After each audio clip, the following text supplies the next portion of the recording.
Bonjour à toutes et à tous, merci de nous rejoindre aujourd'hui pour cette nouvelle vidéo en matière de fiscalité. Nous restons dans la thématique fiscalité internationale et fiscalité des non-résidents. Après avoir vu les critères de détermination de la résidence fiscale puis du lieu d'imposition des revenus, nous allons voir comment est calculé l'impôt pour les non-résidents.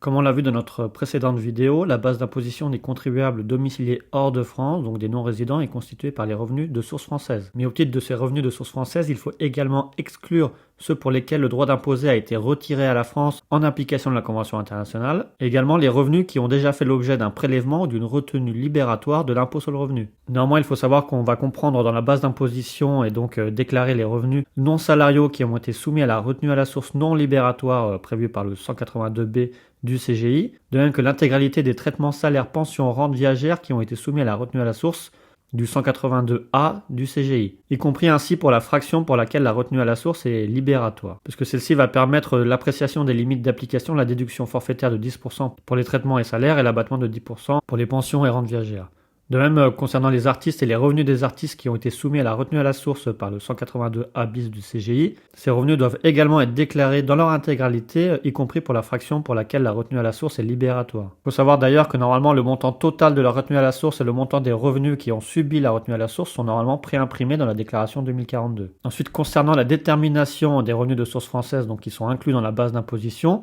il faut savoir qu'ils sont déterminés selon les règles applicables aux revenus de même nature perçus par les personnes qui sont résidentes en France. Donc on applique les mêmes principes pour les résidents fiscaux et les non-résidents. Donc on retient les revenus pour leur montant net. De même, de manière générale, les non-résidents peuvent bénéficier dans les mêmes conditions que les contribuables qui sont domiciliés en France de l'imputation sur leurs revenus de source française des déficits de source française. Néanmoins, concernant la base d'imposition, il y a quelques différences, notamment au niveau de l'imputation des charges, puisque les non-résidents ne peuvent pas, sauf exception, opérer de déduction au titre des charges du revenu global. Néanmoins, il y a certaines exceptions, comme les pensions alimentaires depuis le 1er janvier 2019, lorsqu'elles sont versées aux contribuables et que celui-ci demande l'application du taux moyen. Dans ce cas-là, les pensions alimentaires seront déductibles sous condition lorsqu'elles sont imposables entre les mains des bénéficiaires en France et que la prise en compte de ces pensions alimentaires n'est pas de nature à minorer l'impôt dû par le non-résident dans son état de résidence. De même, en matière d'investissement immobilier, la jurisprudence et même le législateur a accepté de permettre pour certains non-résidents de continuer à bénéficier de certaines réductions d'impôt au titre des investissements immobiliers, type Pinel ou Cellier. Enfin, il y a également certaines réductions et crédits d'impôt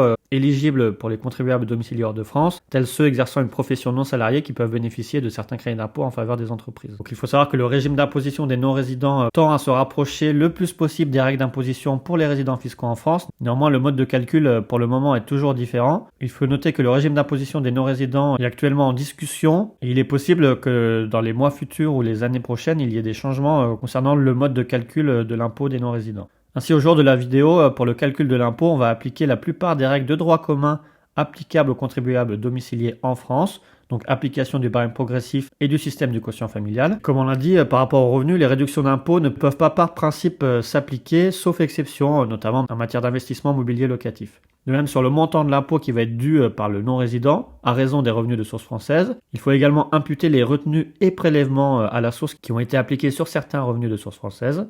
lorsqu'ils ne sont pas libératoires de l'impôt sur le revenu. Ce qui est le cas pour le moment pour les retenues à la source sur les revenus non salariaux, également la retenue à la source afférente aux salaires, pensions, rentes viagères perçues au taux de 20% et la retenue à la source spécifique opérée sur une fraction des revenus artistiques. Et bien sûr, s'ils sont libératoires, les prélèvements n'ont pas à être imputés sur le montant de l'impôt sur le revenu. Alors concernant le montant de l'impôt pour les non-résidents, il faut savoir qu'il y a une subtilité puisque les non-résidents font l'objet d'un taux minimum d'imposition qui est fixé à 20% du revenu net imposable ou 14,4% si les revenus sont dans les DOM. Le taux est d'ailleurs porté à 30% et 20% dans les DOM pour la fraction du revenu net imposable qui vont excéder la limite supérieure de la deuxième tranche du barème de l'impôt sur le revenu, à savoir 27 794 € pour les revenus de 2019. Ainsi, l'impôt calculé pour les non-résidents ne pourra pas être inférieur à 20% pour la fraction des revenus nets imposables inférieure ou égale à 27 794 € pour les revenus 2019. Et l'impôt ne pourra pas être inférieur à 30% pour la fraction supérieure des revenus à 27 794 €, toujours pour 2019. Alors il existe deux exceptions en matière d'application du taux minimum d'imposition. Premièrement, ce taux minimum d'imposition ne va pas s'appliquer si on demande l'application du taux moyen. Le taux moyen est celui qui résulterait de l'imposition en France de l'ensemble des revenus de source française et étrangère. Et dans ce cas-là, lorsqu'on demande l'application du taux moyen, le taux minimum d'imposition ne sera pas applicable. Donc les non-résidents fiscaux en France vont être imposables sur leurs revenus de source française au taux moyen qui résulterait de l'imposition en France dans les conditions de droit commun de la totalité de leurs revenus de source française et étrangère. D'ailleurs, l'application du taux moyen est applicable à tous les non-résidents, quelle que soit leur nationalité et le pays où ils résident. Il faut savoir que cette règle est souvent méconnue des contribuables non-résidents, pourtant ceux-ci ont souvent intérêt à opter pour ce mode d'imposition puisqu'il est souvent plus favorable. Parce qu'on le rappelle, si par principe les non-résidents sont imposés au taux minimum de plein droit, donc dès le premier euro à 20%, il faut bien regarder s'il est préférable de déclarer ses revenus de source française et ses revenus de source étrangère,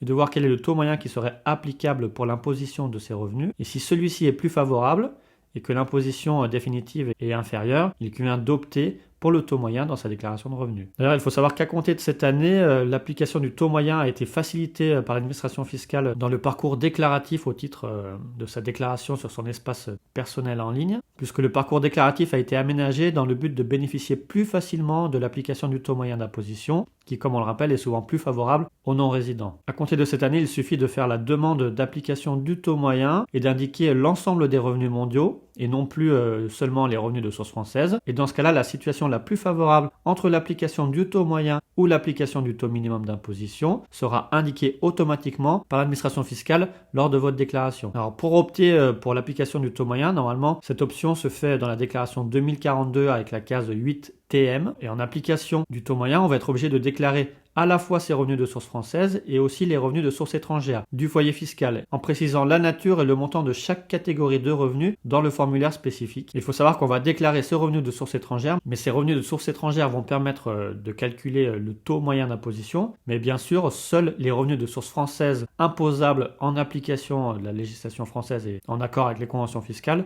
seront imposables en application du taux moyen. Donc on va déclarer les revenus de source française et les revenus de source étrangère, on va déterminer le taux moyen d'imposition, mais seuls les revenus de source française seront imposables en application du taux moyen. Alors, comme j'ai dit, il va falloir préciser la nature et le montant de chaque catégorie de revenus de source étrangère du foyer fiscal et tenir à la disposition de l'administration fiscale tout document portant justification des montants des revenus de source étrangère. Ainsi, comme on l'a dit, si vous cochez la case pour l'application du taux moyen, le calcul va être automatisé du taux moyen et une estimation de l'impôt avec application du taux moyen va être communiquée. Il va falloir fournir le détail des revenus de source française et étrangère, mais bien sûr, seuls les revenus de source française seront imposés en application du taux moyen calculé. Donc comme on l'a dit, il va falloir en cas de contrôle pouvoir fournir à l'administration tout moyen de preuve du montant et de la nature des revenus mondiaux. Par principe, les justificatifs à fournir par le contribuable consistent normalement en la copie certifiée conforme de l'avis d'imposition émis par l'administration fiscale de l'état de résidence, accompagné du double de la déclaration des revenus souscrite dans cet état, à raison des revenus de l'ensemble des membres du foyer fiscal. De même, il faut savoir que la traduction non officielle d'un document étranger peut être acceptée par l'administration fiscale. Néanmoins, en cas de doute sur la traduction transmise, l'administration fiscale peut se réserver le droit de demander une traduction officielle. D'ailleurs, il faut savoir que si votre domicile fiscal est en Union européenne, donc par exemple en Slovénie ou dans un état qui a signé avec la France une convention d'assistance administrative de lutte contre la fraude et l'évasion fiscale ou une convention d'assistance mutuelle en matière de recouvrement d'impôts, vous pouvez annexer à votre déclaration de revenus une attestation sur l'honneur certifiant l'exactitude des informations fournies ou alors effectuer cette déclaration sur l'honneur en utilisant le formulaire 2041 TM. Dans tous les cas, comme on l'a dit, il faudra tenir à disposition de l'administration à première demande tous les justificatifs sur le montant de vos revenus. D'ailleurs, petite précision, si en regardant la vidéo vous apercevez que vous auriez dû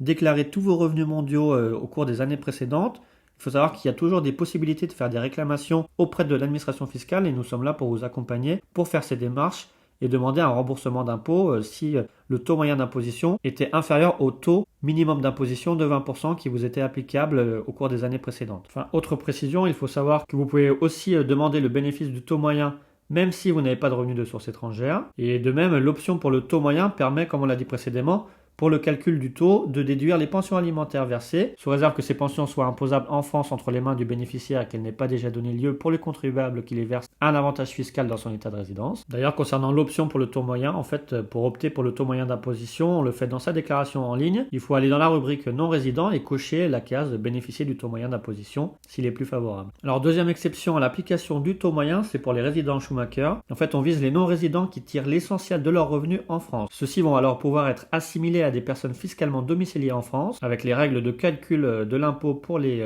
résidents fiscaux en France, mais tout en bénéficiant d'une obligation fiscale limitée sur les seuls revenus de source française imposables en France. Ainsi, les contribuables non résidents Schumacher vont alors pouvoir profiter comme les contribuables fiscalement domiciliés en France pour la détermination de leur impôt sur le revenu des charges admises en déduction de leur revenu global et des réductions et crédits d'impôt. Il faut savoir que ce statut est quand même soumis à condition. Il faut que le non-résident Schumacher soit domicilié dans un État membre de l'Union européenne ou dans un État partie à l'espace économique européen ayant conclu avec la France une convention fiscale qui contient une clause d'assistance administrative en vue de lutter contre la fraude ou l'évasion fiscale. Les revenus de source française de ce non-résident Schumacher doivent alors être supérieurs ou égaux à 75% de son revenu mondial imposable. Et de même, le non-résident Schumacher ne doit pas bénéficier de mécanismes suffisants de nature à minorer l'imposition dans l'état de résidence en fonction de sa situation personnelle et familiale en raison de la faiblesse de ses revenus imposables dans ce même état de résidence. D'ailleurs, si le pourcentage de 75% du revenu mondial imposable de source française n'est pas atteint, le contribuable peut être quand même assimilé à un non-résident Schumacher s'il apporte la preuve que les revenus de source française sont supérieurs ou égaux à 50% de son revenu mondial imposable et qu'il ne bénéficie d'aucun mécanisme de nature à minorer son imposition dans son état résidence compte tenu de sa situation personnelle et familiale. Pour l'appréciation de l'absence de mécanisme de minoration de l'imposition dans l'état de résidence, il faut que le contribuable ne bénéficie d'aucun mécanisme de nature à minorer cette imposition en fonction de sa situation personnelle et familiale, dans le cas de l'imposition des revenus attribués à l'état de sa résidence. Dans ce cas, si on remplit les conditions, les contribuables non résidents Schumacher qui vont être donc assimilés aux contribuables domiciliés fiscalement en France vont devoir joindre à leur déclaration d'ensemble des revenus l'ensemble des documents et des éléments de nature à établir qui respectent ces conditions. Pourront alors être joints par exemple les avis d'imposition sur le revenu, de prélèvement à la source ou des documents équivalents établis dans l'état de résidence ou dans les autres états de perception des revenus et permettant à l'administration fiscale en France d'apprécier quelle est la part de proportion des revenus de source française et de source étrangère et d'autre part si le contribuable a pu bénéficier de mécanismes de nature à minorer son imposition en fonction de sa situation personnelle et familiale. Et comme je l'ai dit, si le non-résident est bien assimilé à un non-résident Schumacher, en fait, pour le calcul de son impôt sur le revenu, on va appliquer les règles de droit commun applicables aux contribuables domiciliés fiscalement en France. Et ainsi, le taux minimum d'imposition prévu pour les non-résidents ne va pas s'appliquer. De même, certaines retenues et prélèvements à la source appliqués sur certains revenus au profit de sources françaises, qui sont normalement appliquées lorsqu'elles sont versées à des personnes fiscalement domiciliées hors de France, ne vont pas s'appliquer par principe aux revenus et profits perçus par ces non-résidents Schumacher. Par contre, le revers de la médaille en matière de prélèvements sociaux, c'est que comme les non-résidents Schumacher vont être assimilés à des personnes physiques domiciliées en France, ils vont être soumis de plein droit à toutes les contributions sociales, CSG, CRDS, sur leurs revenus de patrimoine, et également sur les revenus d'activité ou de replacement lorsqu'ils sont à la charge d'un régime obligatoire français d'assurance maladie. Alors concernant le calcul de l'impôt des non-résidents, pour terminer, il faut savoir qu'ils sont par principe non soumis aux prélèvements sociaux, donc ils ne sont pas soumis à la CSG et aux autres contributions sociales. Néanmoins, par exception, les non-résidents sont soumis aux prélèvements sociaux sur leurs revenus immobiliers de source française. D'ailleurs, nous vous renvoyons à notre vidéo sur la fiscalité immobilière des non-résidents où nous détaillons le mode de calcul de l'impôt sur le revenu et des prélèvements sociaux sur les revenus immobiliers et sur les plus-values immobilières réalisées par les non-résidents. Et comme on l'a dit,